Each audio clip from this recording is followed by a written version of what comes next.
Okay. Chères auditrices, chers auditeurs, nous avons l'immense plaisir de vous retrouver ce soir pour le rendez-vous incontournable de la jeunesse juive engagée, RJM Radio Jeunesse Marseille.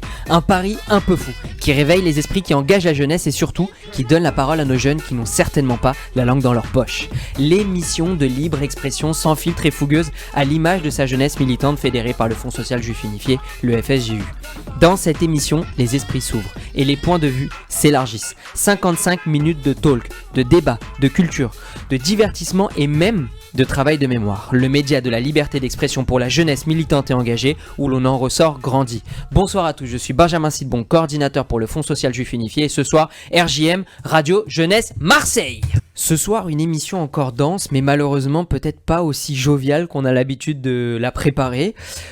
Peut-être avec aussi un peu plus de fond, parce que on va encore revenir sur des sujets un peu sensibles, un peu fragiles, un peu douloureux.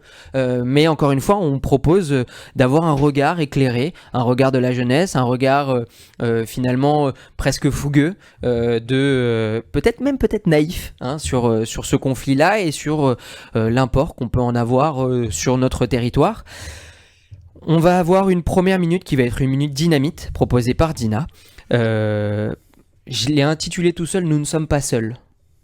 Est-ce que j'ai bien fait? Je ne sais pas, on verra. Une minute mémoire proposée par Rachel, qui reviendra sur un fameux décret.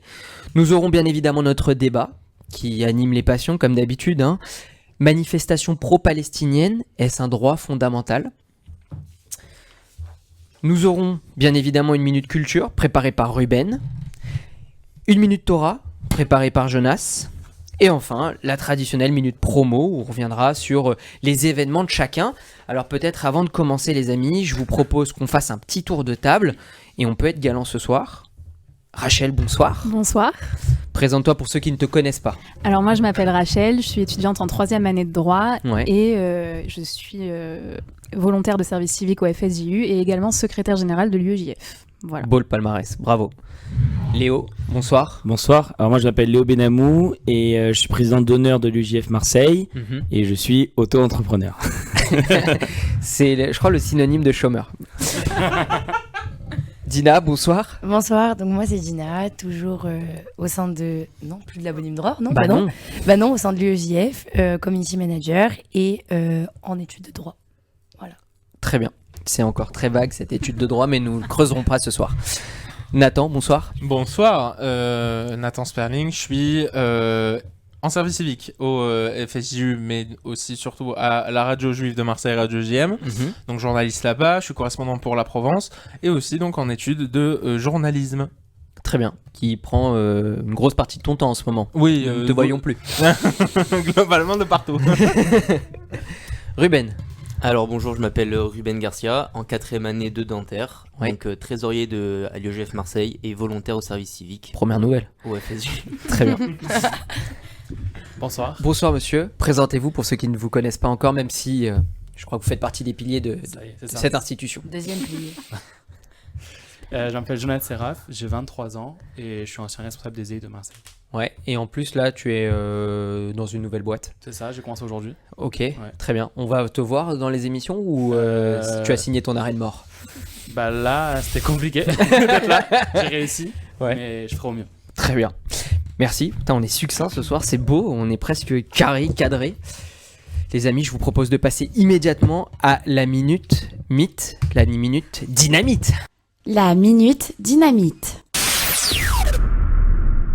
Minute dynamite, ce soir, tu as décidé d'évoquer un sujet qui nous concerne tous, je dirais nationalement et même localement.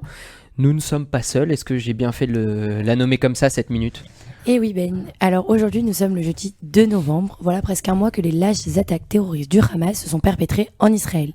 Un mois que nous vivons dans ce climat de guerre, car oui, le conflit s'est importé chez nous, en France. 819 agressions antisémites se sont perpétrées depuis le début de cette guerre. Et encore, ce ne sont que les agressions recensées. Je ne parle pas des insultes dites dans la rue ou sur les réseaux sociaux, sans compter les personnes qui se font taguer de nombreuses croix gammées sur leurs portes sans savoir vers qui porter plainte, et les affaires s'estompent. Encore. Néanmoins, il ne faut pas s'apitoyer sur notre sort. Et oui, cette fois-ci, la classe politique est de notre côté. Le chef d'État Emmanuel Macron a directement condamné les actes du Hamas, idem pour le RN et les Républicains qui, eux, ont pris dès le dimanche 8 octobre le gouvernement à partie au sujet du financement de l'autorité palestinienne. On observe alors que l'entité politique du centre et de droite condamne fermement les attaques du Hamas et réaffirme le droit qu'Israël dispose pour se défendre. Mais qu'en est-il de la gauche ? On se le demande. Du côté de la gauche, c'est une condamnation à demi-mot. Elle est faite de manière très distante. Je tiens à souligner quand même que certains refusent de qualifier le Hamas de groupement terroriste, ce qui est scandaleux à mon sens et au sens de toute personne sensée. Donc on salue Mathilde et la NPA. Enfin bref, cette guerre a permis de mettre en exergue une réelle scission au sein du gouvernement français sur la question israélienne. Petit zoom sur la politique à Marseille, dirigée par un maire de gauche, mais qui se montre horrifié face à cette attaque et envoie tout son soutien à la population israélienne. De plus, le PS est écarté de la NUPES depuis quelque temps, car il y a une conflictualisation permanente sur tous les sujets qui conduit malheureusement au pire d'après Olivier Faure. Du côté de la région, nous avons un Renaud Muselier, soucieux de ce qui se passe là-bas et qui n'a pas hésité à envoyer une enveloppe financière importante au FSJU, un soutien et un courage que peu de personnes ont eu. Alors oui, nous traversons de nombreuses représailles en France dues à l'importation de la guerre Israël-Hamas. Néanmoins, il faut rester fort, se mobiliser, éduquer les populations et faire confiance à ceux qui nous gouvernent. Ce n'est que comme ça qu'Israël sortira vainqueur de cette guerre, alors continuons d'y croire et crier « Am Israël Chai ».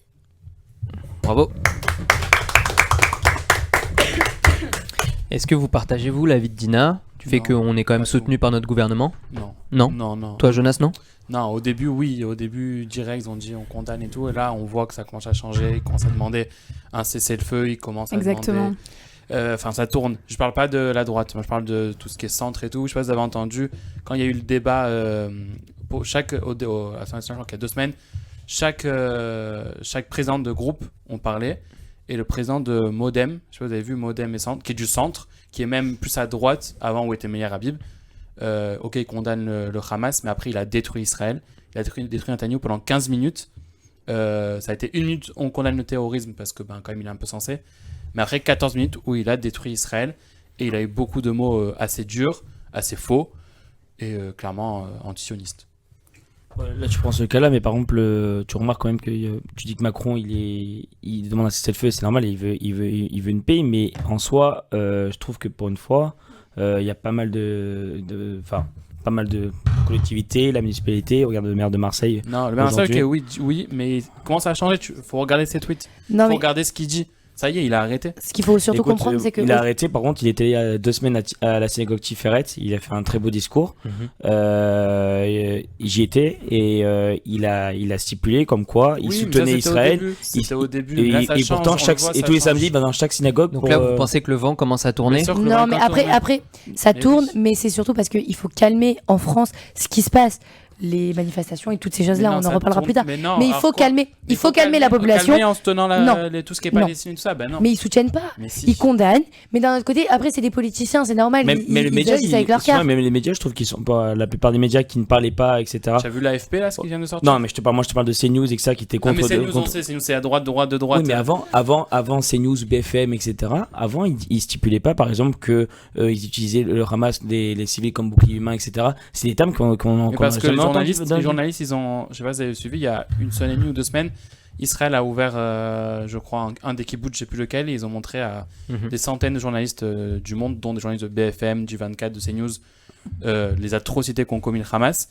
Et moi, j'ai vu sur BFM le correspondant, le journaliste qui a vu, il était, parce qu'ils ont vu. Mais sinon, les autres médias, il y a des trucs. L'AFP, par exemple, c'est de pas pouvoir dire que c'est terroriste. Rien que ça. l'AFP, pour le coup, là, c'est mon métier. C'est ma partie. Bonjour.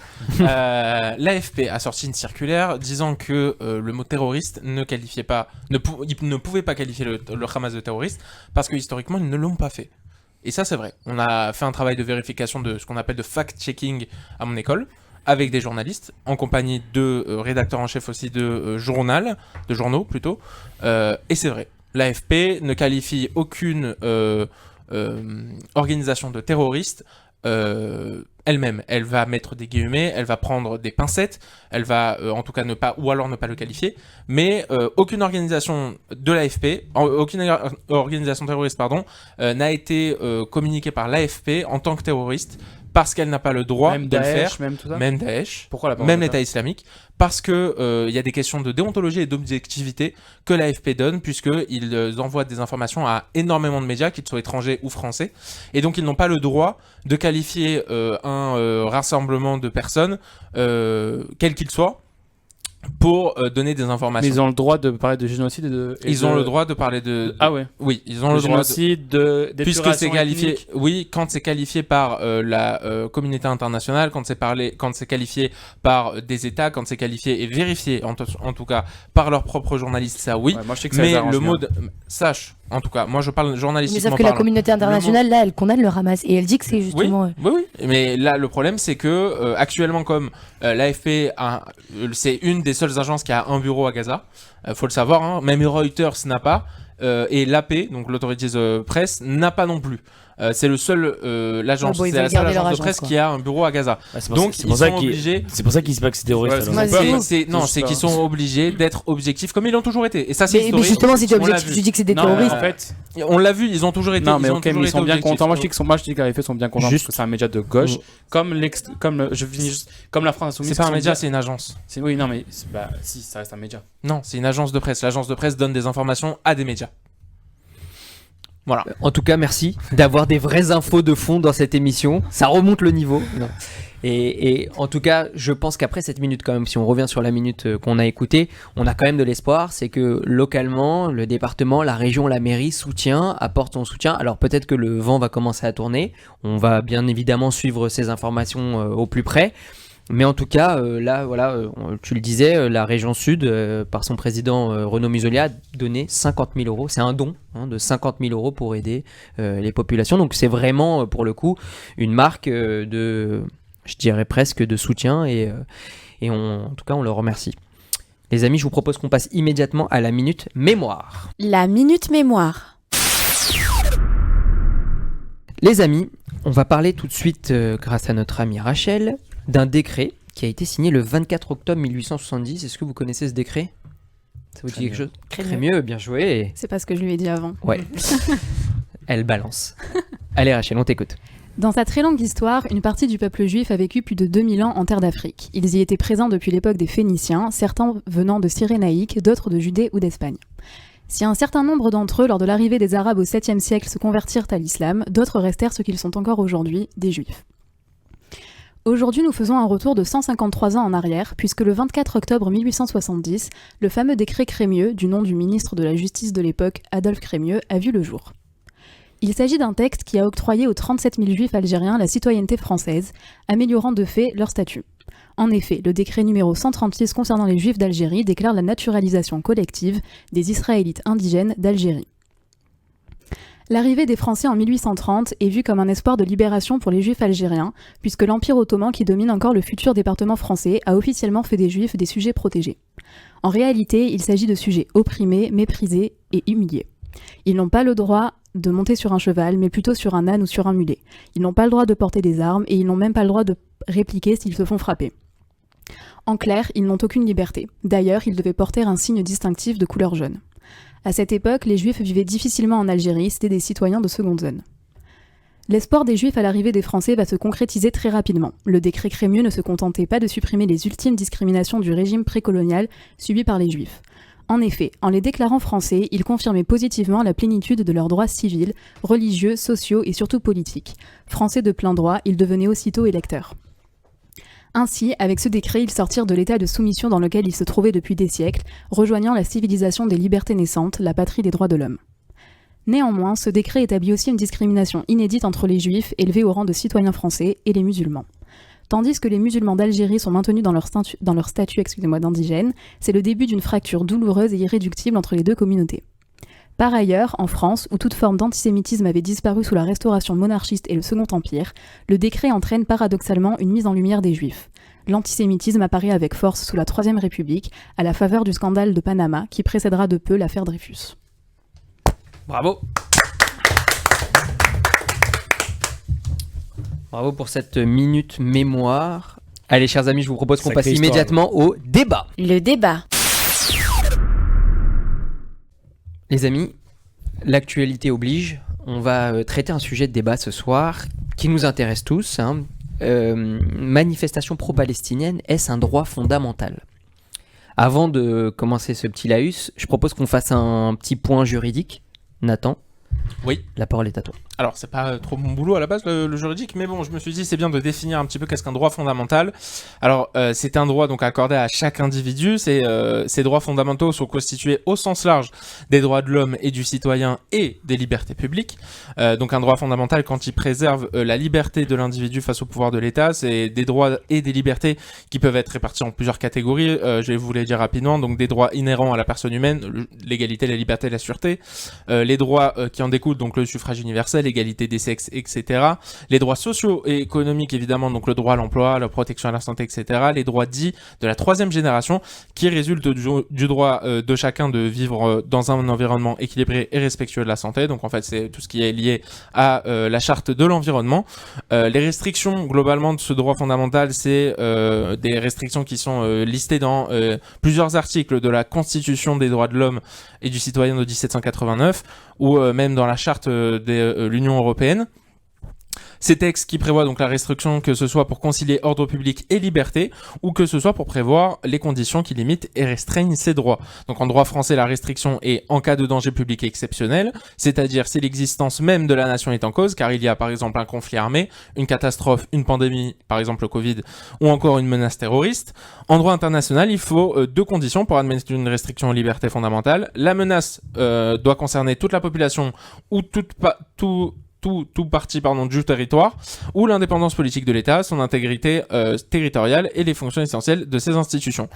Bon, quel est le droit de manifester donc ? C'est un droit donc fondamental, c'est le décret de la loi du 23 octobre 1935 qui fixe pour la première fois une réglementation d'ensemble sur l'action de manifester sur la voie publique.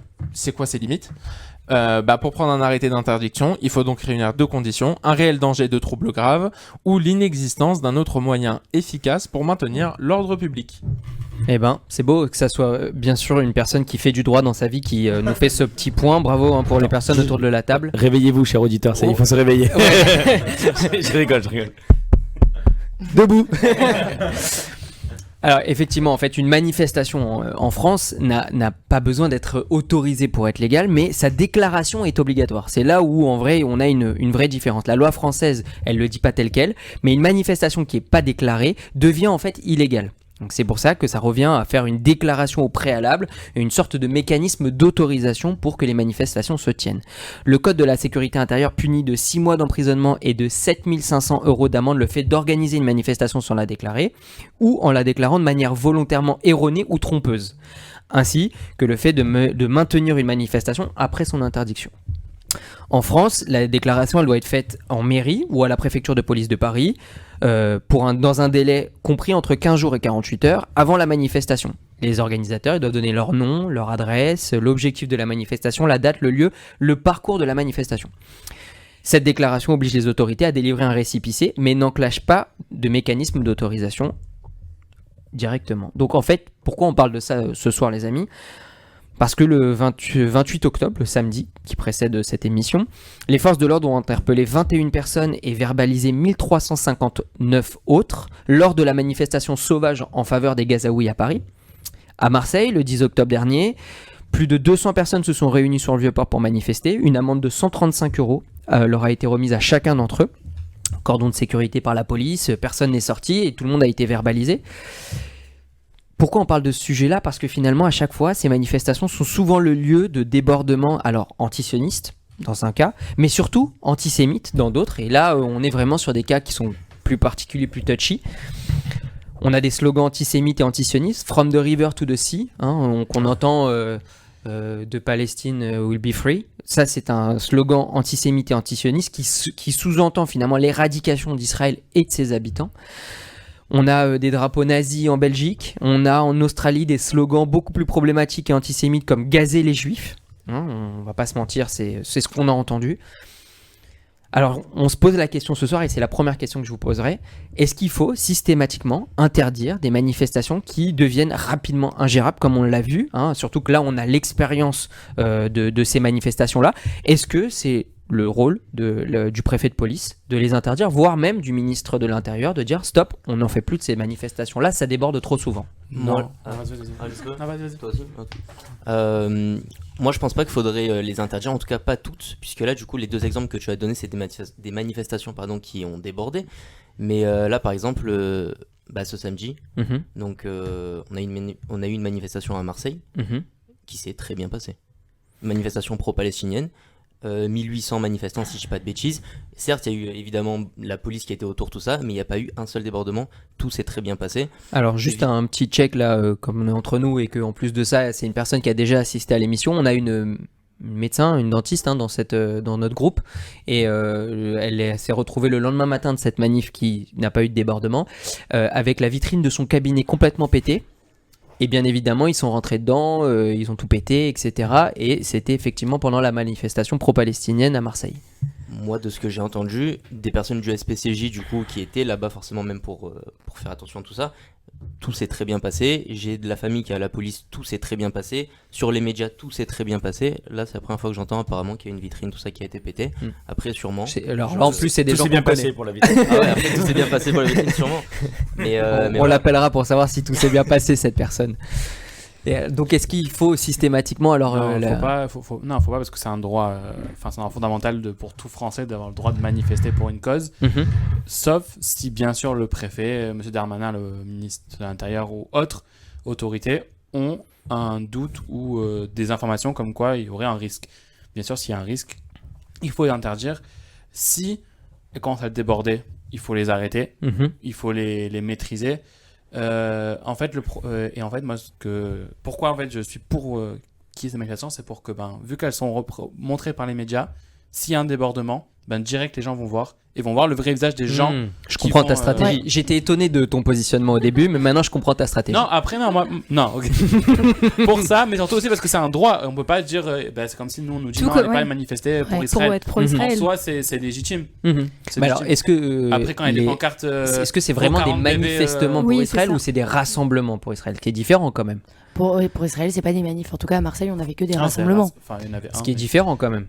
Ouais. Dans la stratégie, dans le discours, dans le positionnement entre une manifestation et un rassemblement, on est quand même sur 2 choses complètement différentes. Non, en soi, c'est pareil. L'intention est la même, je pense. L'intention est la même, en soi, c'est pour montrer qu'on soutient une cause. Qu'on soutient une cause, exactement. Donc, voilà. Je pense pas que ce soit nécessaire d'interdire les manifestations. Le préfet de police de Paris a interdit plusieurs manifestations pro-palestiniennes parce qu'il a vu, ou en tout cas analysé avec ses collaborateurs, qu'il y allait avoir des débordements. Et il l'a pas fait pour la manifestation qui se passe dans 2 jours, je crois. Ce soir. Ou ce soir. Ce soir et 2 jours. Voilà. Il s'arrête plus. Donc, il s'arrête plus. Non, je pense tant mieux. Ces gens. Mais tant mieux en vrai. C'est le droit de manifester, c'est effectivement un droit fondamental. Et heureusement qu'il y a des gens pour manifester, quelle que soit la cause. Par contre, ce qui me dérange un petit peu plus, c'est ce que j'ai vu par exemple à Londres, où des jeunes de notre âge arboraient fièrement le drapeau de l'État islamique, celui aussi des frères musulmans, j'ai vu, des talibans aussi. D'autres avec le drapeau du Hamas. Moi, ça me dérange un petit peu ça. Le fait qu'on puisse manifester pour la vie des Palestiniens, moi, ça ne me dérange pas, puisque je fais le distinguo entre les Gazaouis et le Hamas. Par contre, là où moi j'ai pas trop envie de voir ça dans des manifestations, c'est des drapeaux de mouvements terroristes islamistes qui n'ont rien à faire là, parce qu'en plus de ça, ça dessert leur cause et ça dessert le mouvement qui est un mouvement populaire pour essayer de, on va dire, faire stopper un petit peu un gros conflit. Je repose ma question. Si à chaque fois qu'on a une manif, ou peut-être dans la plupart de ces manifs-là, on a du débordement, on a des groupuscules qui amènent des mauvais drapeaux, ou alors scandent des mauvais slogans, etc., on peut pas les restreindre, ces gens-là. On en aura toujours. Il y en aura toujours dans tous les cas. Que tu fasses ou pas de manifestation, ils continueront. Et on le voit, regarde, c'est pas dans les manifestations qu'il y a eu les 850, voire je sais pas combien d'actes antisémites. Donc en soi, c'est pas en arrêtant les manifestations. Vaut mieux que ces gens-là s'expriment pendant les manifs qu'on les interdise. En fait, et le truc des manifestations, c'est que c'est leur droit fondamental. On n'a pas le droit de leur enlever. Maintenant, le problème qu'il y a, c'est que ça pose un problème à l'ordre public. Quand sur la Canebière ou sur des places publiques, on entend, comme à Bastille, à la République, je crois, place de la République. Ah ouais, exact. À place de la République, on entend des slogans mais hallucinants en France et qu'on a un Mélenchon qui le poste en mettant c'est ça la France. Non, c'est pas ça. D'une part, et d'autre part, à un moment donné, quand ça pose problème à l'ordre public, il est évident que ce soit à interdire. Mais à même titre que demain, si on observe que une manifestation israélienne, pro-israélienne, peut déborder. Ce qu'a fait M. Darmanin, il en a refusé des rassemblements pour Israël. Voilà. Il a dit. Mais oui, mais parce qu'il avait peur je pense par du sécurité, débordement oui, ou par sécurité pour les manifestants. Par peur de troubles à l'ordre public, c'est ce qu'il a dit. Donc, troubles à l'ordre dans ces cas-là, public, c'est très étrange. Mais pas que ce soit nous qui troublons truc, mais que ce soit. Et donc en fait, c'est ça. Et à un moment donné, on est en France. Il y avait peur pour la sécurité des gens qui manifestaient. Exactement. Et on est en France et on se plie aux lois et puis c'est tout. Après, c'est sûr qu'il y a des sons comme celle où il y avait Mélenchon et que ça a crié à la Wakbar, que quasiment tout le rassemblement le crie. Est-ce que ça, par exemple, c'est quelque chose qu'on n'aimerait pas entendre en France ? Non, pas du tout. Alors ça veut dire que c'est une vraie question. Allah Wakbar, c'est Dieu est grand. Non, parce que là, la connotation de Allah Wakbar, elle n'est pas dans le sens de revendiquer Dieu. Elle est plus dans la connotation du terrorisme et des phrases que disent tous les terroristes juste avant de commettre un acte. Allah Wakbar, que Dieu est grand pour m'accomplir. Donc là, la connotation était liée. Évidemment. Et moi, pour revenir vers ce que tu as dit tout à l'heure, alors je ne comprends pas pourquoi tu étais pour, même si je ne comprends pas trop l'intérêt, dans le sens où tu dis que c'est pour montrer les débordements et s'il y a on autorise des manifestations pro-palestiniennes.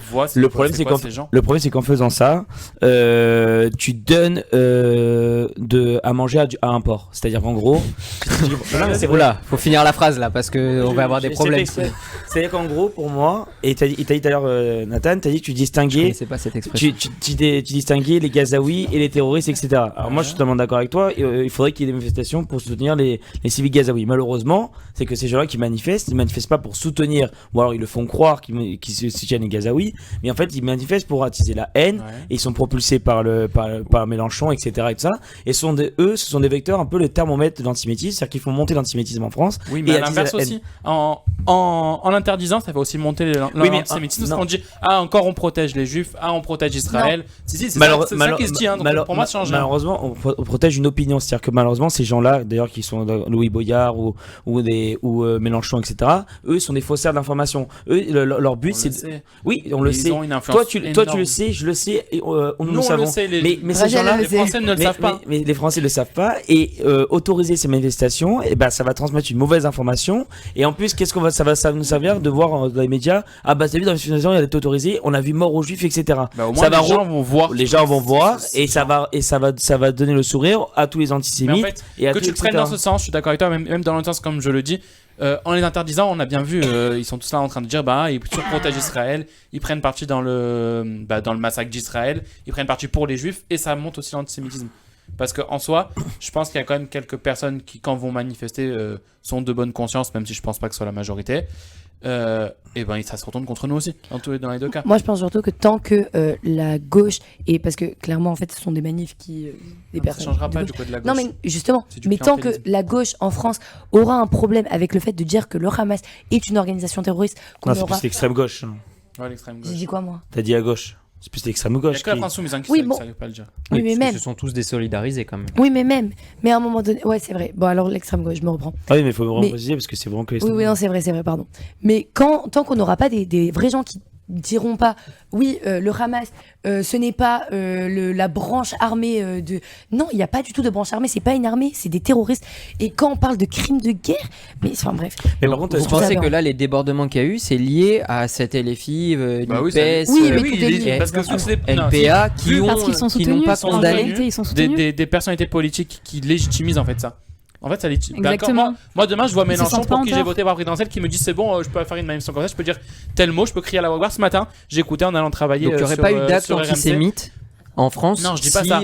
Non, je dis Mélenchon que n'avait pas pris position. Non, pas du tout. Mais je dis que ça légitimise. Regarde, ce matin, j'écoutais RMC sur Apolline de Malherbe. Il y avait une députée insoumise, je sais plus c'est quoi son nom. Qui est en vacances en ce moment.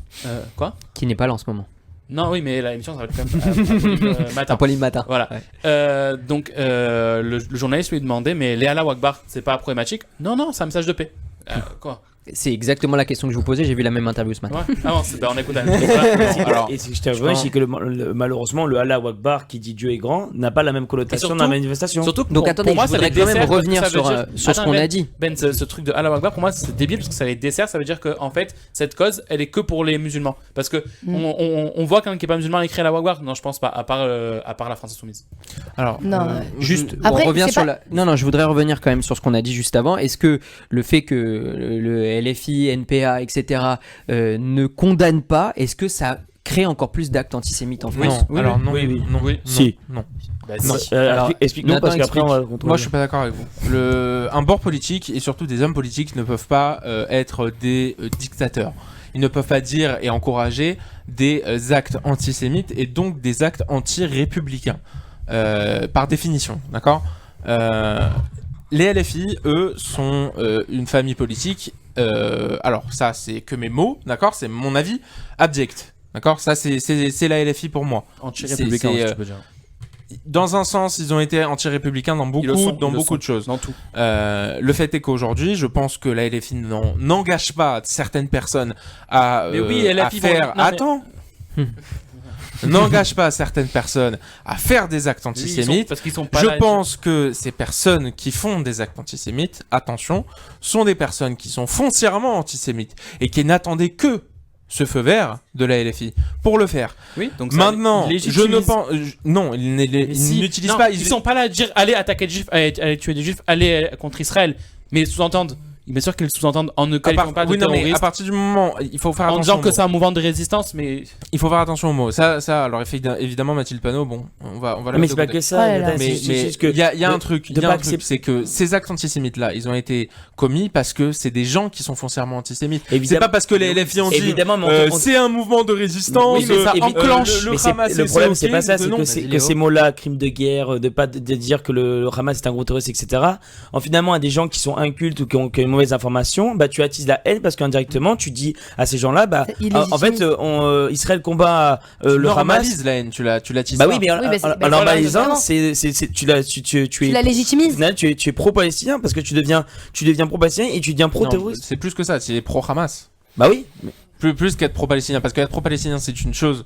Parce que moi, pour le coup, je fais le distinguo. Être pro-palestinien, c'est. bah oui, on le fait tous, je pense, le distinguo entre voilà. pro Hamas. Bon, donc voilà, on est d'accord sur ça. Mais- Être pro-palestinien, c'est une chose, mais être pro-Hamas, c'est autre chose. Ok, mais moi je suis pas d'accord avec toi quand tu dis que Mélenchon que ça ne fait pas monter l'antisémitisme. Au contraire. Même toi, Il- tu le dis, il le normalise. Non, ils le normalisent, mais ils le Voilà. font pas monter. Mais si, parce que Non, c'est un précurseur. Le fait de leur position sont précurseurs aux actes antisémites. Pas à tous, bien sûr, mais je pense qu'il y en aurait beaucoup moins si tous nos politiques avaient condamné. Les amis, une idée marseillaise qui émane d'ici, en plus de l'OM pour le coup, c'est les Soft Winners à Ouais. Marseille qui ont Qui fait c'est donc le groupe de supporters qui a organisé un rassemblement pour la paix. Alors il y avait un imam, un prêtre, un rabbin et à la bonne mère, oui, Raïm Bedaoui. sans slogan, sans drapeau, sans rien, vraiment un rassemblement pour la paix. Est-ce que ça pour le coup c'est utile? Est-ce que Oui. comme Oui, les c'est un guerrières de geste la d'espoir. paix à Paris, J'y étais. vraiment est-ce que ça pour vous c'est peut-être un outil dont on devrait Ouais, c'est tous ça qu'on se a besoin en ce servir moment. pour finalement combattre le terrorisme et essayer d'avoir la paix au Bah, Moyen-Orient? Moi je pense que c'est utile, oui, parce que finalement on utilise, et c'est bien un bon escient, le pouvoir des religions qui est de rassembler, parce que de relier les gens en fait, le mot S'unir relier, autour de la paix. et s'unir au niveau de la paix, me l'enlever de la bouche. Donc du coup au final, on montre quoi? On montre que l'islam prône la paix, que le judaïsme prône la paix et que le christianisme prône la paix. Parce que à ne pas faire l'amalgame avec l'islam on peut croire qui ne préconise pas la paix, alors qu'au contraire que si. Et je pense que ce rassemblement de trois entités et de trois on va dire influenceurs, on va dire un rabbin, un chrétien, un prêtre et T'es trop dans un le marketing et un digital, imam, toi. sont des bonnes Ils ont personnes. des codes promo? Quoi? Non mais c'est vrai, mais c'est des nouveaux influenceurs. Mais Pour moi, est-ce ce que sont ça des- change quelque chose dans nos sociétés? Est-ce Alors, que pour le coup, j'y étais. à ce rassemblement. Il n'y avait pas beaucoup de gens. Dis-toi qu'il y avait plus de journalistes, je pense, que c'est de. normal, après c'est en pleine journée un mardi, c'est normal. Hein. Non, certes, mais le fait est que. Mais ça n'a pas été assez communiqué, je trouve. Oui, ça. Parce que moi, j'étais au courant qu'une fois que ça a été fait. Ça, je peux être d'accord, mais il n'y avait pas beaucoup de gens. Et pourtant, j'ai son fils au final. Est-ce que c'est pas le plus important? Est-ce que c'est pas le message qu'il y a derrière? Ben justement, c'est en fait bizarrement, moi ce qui m'a dérangé, c'est que pour le coup, le père Spinoza et Chaim Bendao étaient sur la même longueur d'onde. C'est Raji qui est l'imam qui a été contacté pour venir, qui était pas trop sur la même longueur d'onde parce que lui il parlait de juifs et de palestiniens. Il parlait pas d'israéliens, de palestiniens. Alors que Chaim Bendao et le prêtre, eux, ont parlé d'israéliens et de palestiniens. Donc, je pense qu'il y a des limites dans ces messages de paix. C'est une très bonne chose qu'il l'ait faite parce que Marseille reste une ville cosmopolite et que c'est apporter un message de paix dans un conflit comme l'est en ce moment Israël, c'est une bonne chose. Mais il y a le message pour moi n'était pas forcément complet et n'avait pas forcément pour certains points lieu d'être parce que déjà il n'y avait pas forcément les personnes pour légitimer ce message-là. Les South Winners, ils étaient que très peu présents et après on les a vus dans les stades. Ça balançait des insultes anti-sionistes avec des drapeaux israéliens en main, des drapeaux palestiniens en main. Donc même antisémites, hein. Et pas même que antisémites. Donc antisionistes. je suis pas sûr que le message soit passé, mais c'est sûr que c'est une bonne initiative de l'avoir fait. Après, par contre, tu vois, tout à l'heure tu disais que t'étais pour utiliser des manifestations pro-palestiniennes, etc. et tout. Mais regarde, sans manifestation, regarde ce qui s'est passé il y a 2 jours dans un métro parisien. Ah oui, c'est honteux. Tu me fais la transition parfaite. Ah bah voilà. Comment on explique qu'il y a plus de 800 actes antisémites en France depuis le début du conflit? On a des croix gammées ou des Magen David sur des habitations de personnes juives. On a des chants nazis dans le métro. On a des vitrines brisées. Comment on peut expliquer cette recrudescence-là?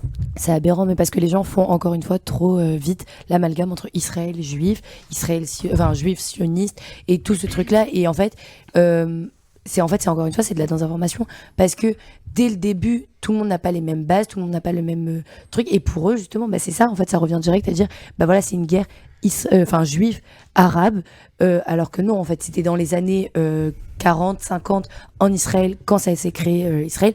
Mais après, en fait, au fur et à mesure, c'est devenu Israël-Palestine. Et là, aujourd'hui, c'est Israël-Hamas. On est face à des terroristes et peu de gens le comprennent, l'assimilent.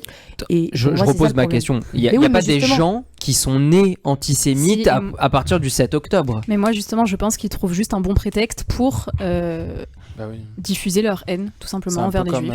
C'est tout. Faut me laisser finir. C'est un peu comme Naël. Regardez. Il y a eu Naël, il y a eu les émeutes, c'était un prétexte. Exactement. Pour les gens pour faire des émeutes pour tout casser. Et en fait, il leur faut un petit truc, une petite étincelle. Et après la conséquence. Ouais, ça, c'est exactement ça. Et après, c'est un problème d'éducation. Regardez le métro, c'était des jeunes, c'est quoi? C'est l'éducation qu'ils ont eue. Voilà. Ouais, mais l'éducation, elle est donc elle est due aux parents. Regardez aux États-Unis, par exemple, Harvard, UCLA, etc. Enfin, c'est des gens qui sont éduqués normalement, non? Non. D'accord. Pas forcément, c'est surtout des gens qui ont. Harvard, c'est l'élite de la nation. Pour aller dans une université pareille, c'est tout. Ils sont pas forcément plus éduqués que quelqu'un d'autre, tout simplement. Enfin, je sais pas. Moi, je voudrais juste venir sur un truc. C'est Gina, toi, t'as dit tout à l'heure comme quoi, il y a une montée comme quoi les personnes font l'amalgame entre antisémites et antisionistes. Moi, je pars du principe quand même que certes, il y a une différence, mais il faut pas se voiler la face. Hein. Un juif sera pour Israël. En tout cas, la grande. Attention, cher monsieur, parce que tu as bien vu à New York, il y a même des orthodoxes qui étaient contre. Non, mais ça, c'est une secte. Arrêtez, c'est une secte. La grande majorité. Pas tous en même temps, s'il vous plaît. Cette communauté de ultra-orthodoxes. C'est dommage. Ouais, même les. Dans le micro. Je te parle même pas du nombre d'Israéliens, je te parle même pas des Juifs. Hein. C'est parce que tu es juif français et que tu es engagé. Moi, je te parle même pas des organisations juives à Paris qui défendent, genre CEDEC, UJFP, là. Mais dis-toi que il y a même à Marseille un groupuscule à Marseille qui s'appelle les Juifs pour la Palestine. Et c'est une association avec que des juifs à l'intérieur. Mais même dans notre entourage, on en a, je te dirais des noms après. Ils sont pas beaucoup, quoi qu'il arrive. Donnez maintenant. Des personnes qui sont pas pour le gouvernement actuel en Israël.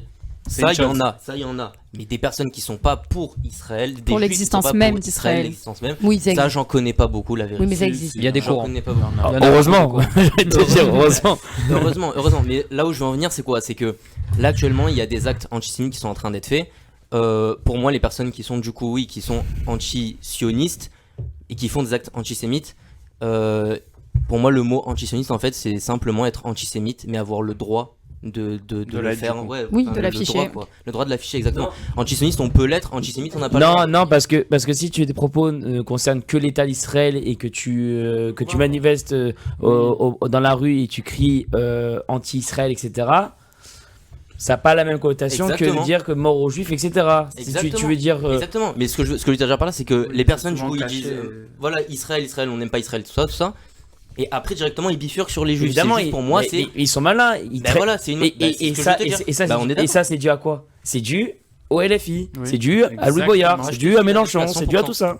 Panneau. Aussi. Non, mais pas dire trop leur nom, on l'a marché même. Mais je voudrais finir quand même par une question qui est liée à tout ce qu'on a dit depuis le début. C'est quoi votre sentiment actuel là? Révolté. De la peur, quand même. Peur? On fait rien. On fait rien pour Israël. Si, de l'impuissance. Non, on fait quoi Moi, on m'a caché mon passeport, d'accord? C'est pour ça que je peux rien faire.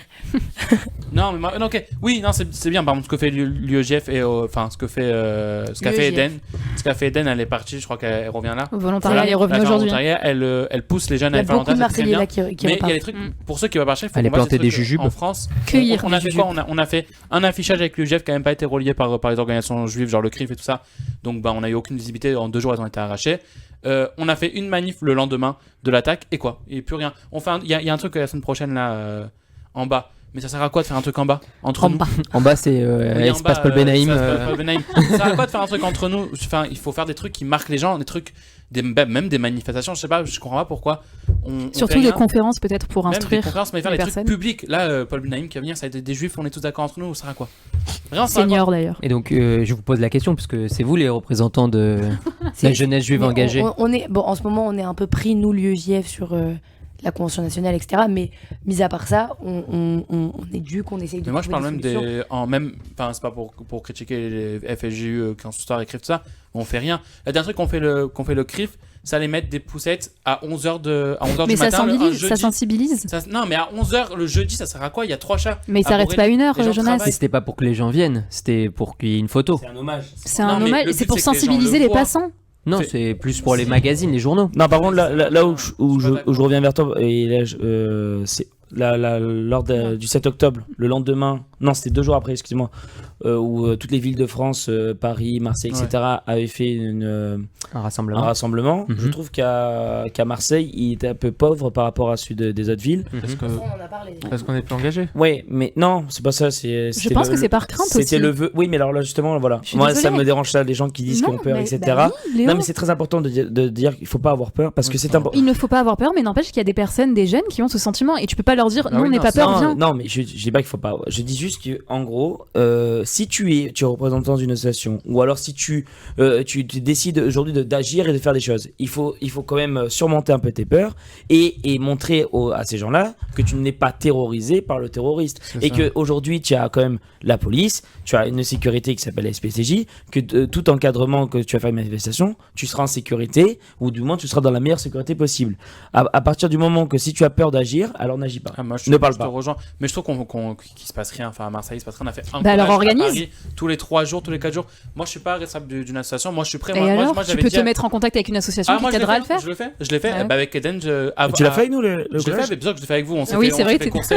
Ah oui, je t'ai vu. Mais on était ensemble avec Judith et tout. Vous êtes fait courser? Ouais. Ils ont pris nos plaques. Ah bon? Ouais. Je suis pas au courant de ça. Bah, on s'est fait conseiller. Non. Oui, par voilà, contre, moi, avant qu'on fasse les moi, j'ai mis sur arbitré de collages, web. j'avais appelé. Médiatisé, mais il n'y a pas eu. Non, mais Rachel, avant quoi, c'est quoi? J'avais appelé Eden pour lui dire si l'UEJF a organisé ça, je serai là. Et ben, t'as vu, j'étais là, on l'a fait. Mais il faut le refaire. À Paris, ils le font tous les 3-4 jours. Vrai. Pourquoi on le refait pas? Ok, ben, c'est peut-être dangereux, mais c'est un risque qu'on prend. Si on a le SPCG avec nous, je pense que ça sera un peu moins dangereux. Mais il faut faire peut-être un rassemblement. Je suis tout à fait d'accord. Mais par exemple, moi je serais pour. Vas-y. Non, regarde, là tu parles de manifestations, mais même toi tu l'as dit au début d'émission que Gérald Darmanin a interdit les manifestations par rapport à Israël pour la sécurité. Donc même lui, il sait que c'est un danger pour nous. Donc on n'a pas à avoir peur, mais tu sais que c'est un danger. Et est-ce que tu penses que sincèrement ça peut marquer les esprits de manifestation? Je pense que les collages c'est plus impactant, parlant comme dit Dina, qu'une manifestation. Moi je pense qu'il faut qu'on fasse juste des actions parce que je trouve qu'on fait rien et on se laisse marcher dessus par toutes les désinformations qu'il y a sur Israël. Ok, mais alors dans ces cas-là, allez dans des... la question que j'ai. Pour les otages. Alors, moi, je pense que les conférences, ça peut être utile. Qu'est-ce que tu veux faire pour les otages? Oui, vraiment. Sensibiliser les gens. Mais donc les collèges. Les gens. Alors, je vais te parler très crûment. Pas tous en même temps, Je vais te parler très crûment et je vais peut-être être un peu méchant. Je suis désolé, mais les gens s'en battent royalement les couilles des otages. Excusez-moi, on est à la radio. Je suis désolé, t'es pas dans ton canapé. Voilà. Non, mais vraiment, ils s'en foutent. Mais alors là, je préfère ça à la rigueur. Ça leur passe, mais royalement au-dessus de la tête. Quand tu vois qu'à Yale, à Harvard, aux États-Unis, dans les plus grandes universités des États-Unis, il y a les gens qui arrachent les affiches. Qui arrachent les affiches des gosses qui sont emmenés par le Hamas et qui sont depuis 2 semaines maintenant, 3 semaines enfermés par le Hamas. Donc ils ont gagné, ils ont raison. Non, ils ont gagné alors. À quel moment je te dis qu'ils ont gagné? Je te dis juste que qu'est-ce que tu veux faire d'ici si ce n'est partir là-bas? Non, il te parle en France. Moi, je te parle en France. Justement, tu ne peux pas faire grand-chose. Les gens ici, ils sont gangrénés par ce qu'ils voient. D'accord? Montre-leur autre chose. Et on le sait. Mais tu ne peux pas. On le sait. Et que ce soit sur les réseaux sociaux ou dans les chaînes d'infos, on tourne toujours autour de la même chose. D'accord? Et il n'y a pas grand-chose qui fuit d'autre que Israël est en train de bombarder Gaza et le combat de colonisation. Non, parce que nous ici, en tant que juifs, on est engagé et on veut montrer la vérité parce qu'on est engagé. Les gens qui veulent nous écouter sont très peu, faut le savoir. Donc ceux qui veulent bien nous écouter vont peut-être nous écouter, peut-être changer d'avis, mais la plupart des gens ne vont pas t'écouter. Et c'est pour ça que je pense que les conférences, ce serait une bonne idée, mais d'arrêter peut-être de sortir de ce milieu de sionistes. Je vais pas conclure ce débat, mais effectivement, pour rebondir sur ce que tu disais tout à l'heure, effectivement, il y a eu un rassemblement à Marseille. Je suis désolé de vous le dire, je commence à les connaître, les têtes. Il n'y avait que des juifs. Donc si c'est pour faire des rassemblements où en plus il n'y a que nous. Donc, attends, il y avait que des juifs, mais il n'y avait pas beaucoup de jeunes. Je suis d'accord. Déjà, ça c'est autre et chose. il y avait pas beaucoup d'associations jeunes étudiantes par exemple. Non, pas que ça. Il y avait pas beaucoup de jeunes et je trouve qu'il y avait pas tous les juifs parce que tu dis qu'ils ont peur, etc. Oui, sûrement. Mais moi j'ai envie de dire, et c'est important de. Je vais finir ce que je veux dire. Peut-être que c'est à ce moment-là dans une émission comme celle-ci où peut-être on fait germer des idées, etc. Mais c'est peut-être à ce moment-là où nous il faut réfléchir à des nouveaux moyens d'action. Exactement. Peut-être des nouveaux outils. Peut-être créer des conférences dans des facs où on va se mettre finalement en confrontation avec d'autres personnes, etc. Faut faire du terrain neutre, faut faire du débat, faut faire des conférences, faut faire des choses comme ça. Mais encore une fois, il faut proposer et il faut être acteur et il faut se mobiliser et surtout il faut vraiment s'engager pour le coup. Et le problème c'est que moi je suis d'accord avec toi, on va dans les facs, etc. Mais je suis pas sûr que les doyens ils accepteront. Alors il est vrai qu'on a tenté au nom de l'UEJF avec Eden et Dina de proposer une conférence avant les attaques du Hamas sur le sujet israélo-palestinien et il nous a dit que les sujets touchy fallait éviter. Mais là les cartes sont rebattues, peut-être que là maintenant c'est un débat qui peut être intelligent. Alors il y a une conférence sur l'antisémitisme qui a été annulée vendredi dernier justement, qui était faite à la fac de droit, aucun rapport avec Israël, etc. C'était prévu depuis longtemps et elle a été annulée pour des raisons de sécurité. Tu vois, c'est ça, sur le racisme et l'antisémitisme. C'est qu'en fait maintenant on va jouer toujours sur la sécurité. Mais parce que c'est vrai, ça reste dangereux. Non, mais ça reste dangereux dans le compte où tu donnes. Faut arrêter d'avoir peur, pardon. Ça reste dangereux dans le moment. Tu donnes dangereux au moment où tu dis que c'est dangereux. Alors il faut qu'on se pose la question, pourquoi est-ce que eux, ils n'ont pas peur d'aller faire la manifestation pro-palestinienne, pro-Hamas, de crier ce qu'ils ont crié dans le métro? Pourquoi nous on a peur à chaque fois? Regardez à Londres, il y a 2 jours, une meuf qui avait un drapeau israélien, elle s'est fait tabasser, elle s'est fait tuer elle s'est fait massacrer de coups dans le métro. Où ça? À Londres. Ah, c'était pour ça. Oui. Enfin, mais c'est peut-être aussi parce que c'est une question de nombre aussi peut-être. Question de nombre et de majorité intellectuelle. Malheureusement, il y a des informations. Il faut que les acteurs se posent la vraie question, pourquoi l'autre partie, on va dire, à toute impunité, n'a pas peur, et pourquoi nous? Écoutez, la question est posée, les amis, la question est posée. Le débat est terminé. Je suis désolé de vous le dire, ça fait juste 8 heures qu'on est dans le studio. On a peur de parler avec toi. Peut-être que on aura des retours à la fin de cette émission. Peut-être que des idées germeront. Et en tout cas, si vous, auditeurs, vous avez aussi des idées, peut-être vous-même vous vous êtes creusé la tête sur comment agir pour désinformer, pour lutter, pour informer, n'hésitez pas à nous faire des retours. On est hyper friands. En tout cas, merci les amis pour ce débat. Encore une fois, un débat bien animé, je trouve. Mais c'est ça qu'on veut. Les amis, je vous propose de passer à la Minute Culture. La Minute Culture. Minute Culture, Ruben, tu as décidé de nous parler, il me semble, d'un film et d'un pass. Les deux en même temps, d'un pass film, film pass. Ouais, plus d'un pass et on va bifurquer très rapidement, quoi. Alors, plus on t'écoute. Alors, du coup, aujourd'hui, je vais vous parler du pass culture Donc tout le monde, je pense, en a déjà entendu parler. Ça date d'il y a déjà quelques années maintenant, mais on va en reparler. Alors, le Pass Culture, qu'est-ce que c'est ?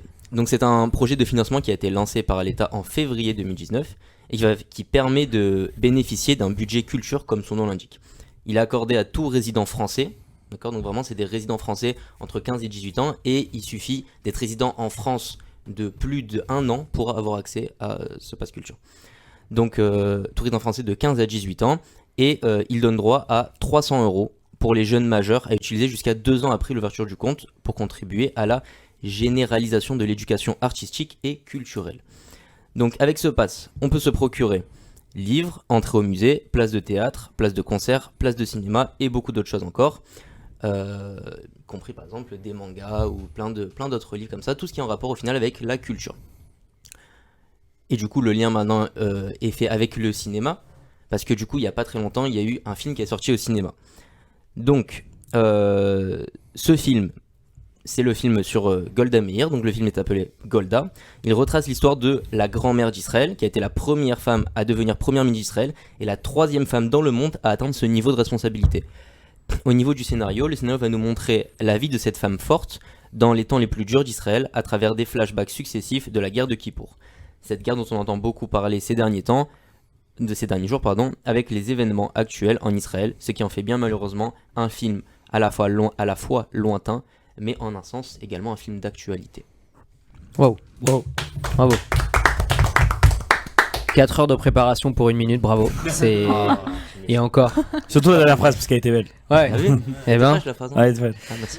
merci en tout cas à tout ce que tu as pu pomper sur les sites internet, parce que je ne crois que tu ne l'as pas vu. si, je l'ai vu.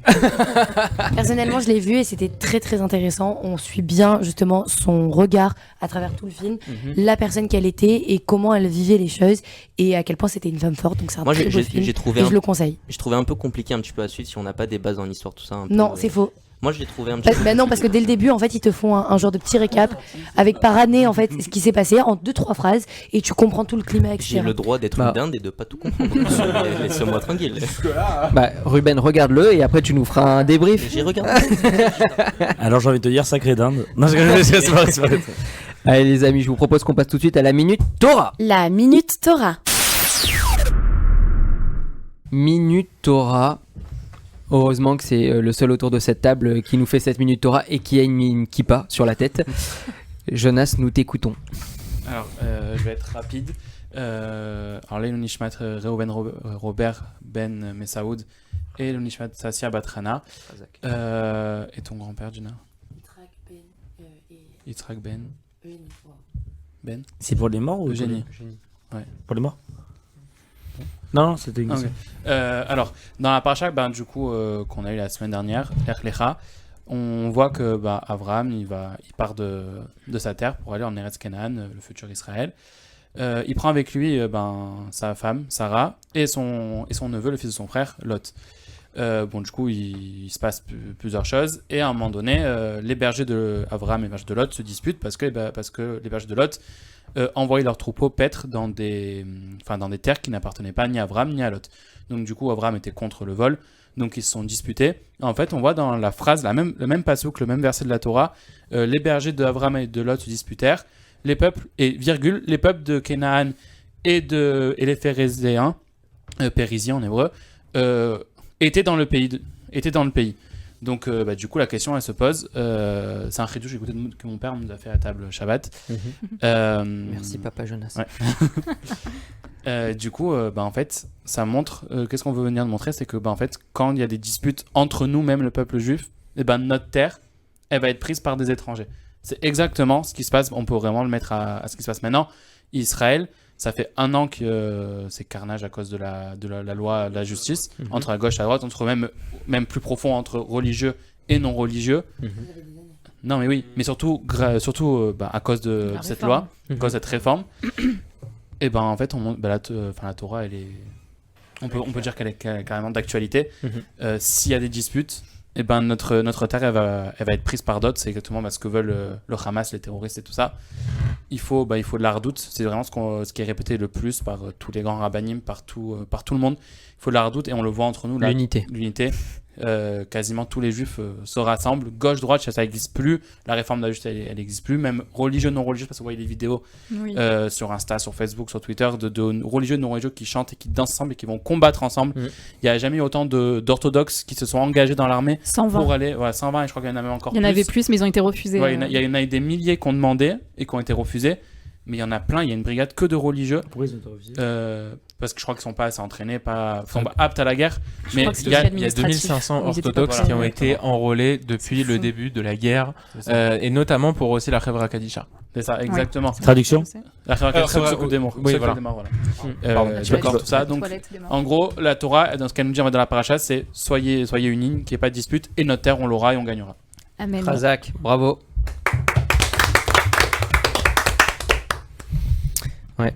Tu vas pas faire rabbin ? Non. Ouais, moi, il me semble qu'ils ont été refusés à cause de leur barbe. Ils s'en mêlaient dedans quand ils couraient. Allez les amis, je vous propose qu'on passe tout de suite à la minute promo. La minute promo. Alors les amis, minute promo, je pense que tout le monde a des événements là. Oui. L'UEJF, bonjour. Alors nous, on a notre convention nationale de l'UEJF qui est le week-end du 17 au 19 novembre. La semaine après la diffusion de cette émission. Exactement. Donc vraiment, sachez que les places partent très vite. Il faudrait s'inscrire. Là, c'est très limité. Ouais, vraiment, il faudrait s'inscrire. C'est quoi cette convention ? Il se passe quoi en fait ? Justement, en fait, c'est un sorte de gros week-end d'intégration, avec tous les UEJF de France. Tu veux t'intégrer à l'UEJF, Jonas ? Mais et en fait, c'est l'occasion de tous se retrouver entre nous. On attend. Oui, tous les Juifs de France, mais on aura. C'est pas ouvert aux autres ? Toutes les sections du UEJF ? Non, pas du tout. C'est ouvert à. Genre moi, je peux venir. Tous ceux qui veulent. Oui. Et voilà, et donc le but c'est à la fois de se rencontrer, à la fois de rencontrer des personnalités importantes, politiques, etc. Et d'entendre un peu ce qu'ils ont à nous dire. Donc ça va être très intéressant. En fait, c'est pendant 3 jours, c'est à la fois un Shabbat. Non mais vends-le bien. Parce qu'on va croire que c'est que pour l'UEJF. C'est pendant 3 jours. Est-ce qu'on peut rencontrer des anciens présidents de l'UEJF voilà, tu peux pendant ce Shabbat ? D'autres personnes, mais surtout que ça va être pendant 3 jours, on va parler des sujets actuels. Il va y avoir des débats. Jonathan, tu pourras débattre, tu pourras même bien débattre avec des gens. Ça s'appelle Jonas. Jonas, tu m'as chier. On a eu quelqu'un d'autre. Il a bien vendu là. Tu pourras débattre. Ça sera un Shabbat. Il y aura aussi une soirée de gala. Il y aura des personnalités publiques. Voilà. Il y aura des gens de la mairie qui viendront. Il y aura plein de personnes et il y aura même des shows. Et on vous réserve une très grande surprise pour le dimanche. Voilà. C'est tout ce qu'on peut dire. Très bien. Sympa. Okay. Super. Voilà, ça t'a donné envie d'y aller, Jonas ? Toujours pas. Non, Très bien. Yes. Autre chose, les amis ? Oui. Alors, non, je croyais que t'avais une autre info. Non, pas d'info. Moi j'ai pas d'info. Très bien. Je vais venir à l'UEJF. Les chaînes d'information. Les amis, quand même, information importante, la Verdière. Commémoration de la Ah oui, Verdière. c'est la semaine prochaine. C'est important quand même la semaine prochaine, les amis. C'est le 12. À la Verdière. À la Rose. Donc tant qu'à faire, faut être nombreux. C'est important. C'est une commémoration importante. Ouais. Oui. Et du coup, on vous attend bien évidemment nombreux. Autres infos. Dis à Jean-Jacques, parce que la fois il m'a fait venir Jean-Jacques Zenou. Ouais. Je devais parler, il m'a pas fait parler. Donc j'espère qu'il fera parler Eden. On comprend pourquoi. Il valait mieux qu'il me fasse parler. Très bien. C'est tout, les amis ? Ouais. Merci beaucoup pour cette émission, pour toutes ces infos. Bien évidemment, chères auditrices, chers auditeurs, vous nous retrouverez sur YouTube en live sur Radio JM à 17h le dimanche, sur Spotify, RJM, Radio Jeunesse Marseille, et bien évidemment sur les réseaux sociaux RJM et les réseaux sociaux de toutes les personnes que vous avez autour de cette table. Merci infiniment pour votre écoute et votre soutien. On espère vous avoir encore plus nombreux la semaine prochaine. N'hésitez pas à nous faire vos retours, on adore. Et à la semaine prochaine. Okay.